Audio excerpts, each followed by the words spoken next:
Kattaba hannu a wannan sabuwar doka da gwamna Dauda Lawal ya yi da ta rage yawan ma'aikatun gwamnatin jihar Zamfara daga 28 zuwa 16 dai wani bangare ne na matakin da gwamnatinsa ta ɗauka na sake fasalin ma'aikatu da hukumomi mallakarta. Gwamna Dauda Lawal ya ce matakin wani bangare ne na ƙoƙarin da gwamnatinsa ke yi na rage kuɗaɗen da ake kashewa wajen tafiyar da gwamnati da kuma inganta ƙwazon aiki. Dalilin yin haka shine wannan zai kawo mana sauƙi ta wajen tafiyar da al'amuran gwamnati,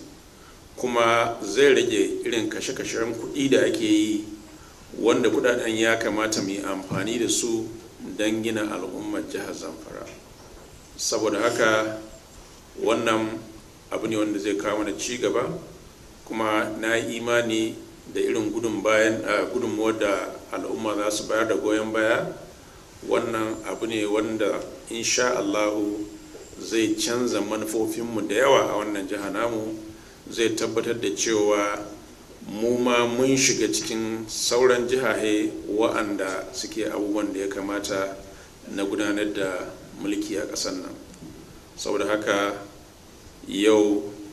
da wannan dama da Allah ya bani da constitution, ina tabbatar ma al'umma cewa ministries ɗinmu yau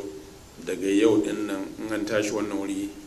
sun koma guda 16 da ikon. Gwamnan, wanda ya jaddada ƙudurin gwamnatinsa na samar da sabuwar jihar Zamfara, ya ce wannan sake fasali zai taimaka gaya a fafatukar da yake yi na cimma wannan buri. Kamar yadda muka yi alƙawura a lokacin gwagwarmayar wannan ofis ko neman wannan ofis, mun ma al'umma alƙawari cewa duk abin da za mu yi shi tsakanin da Allah, sannan za mu yi abubuwa wanda na ci gaban al'umma ne a wannan jiha tamu. A halin da ake ciki kuwa, ma'aikatun 16 da yanzu gwamnati ta aminta da su sun hada da ma'aikatar ilimi, kimiyya da fasaha, sai ma'aikatar kuɗi, ma'aikatar lafiya, ma'aikatar ayyukan gona, ma'aikatar ƙananan hukumomi da lamuran masarautu, ma'aikatar ayyuka da gine-gine, ma'aikatar matasa da wasanni, ma'aikatar muhalli da kare ma'adinai, da kuma ma'aikatar mata da walwalar jama'a. Sauran su ne ma'aikatar yaɗa labarai da al'adu, ma'aikatar lamuran addini, ma'aikatar gidaje da bunƙasa ci gaban birane, ma'aikatar kasuwanci da masana'antu, ma'aikatar tsaro da lamuran cikin gida, ma'aikatar shari'a da kuma ma'aikatar kasafi da tsare-tsare.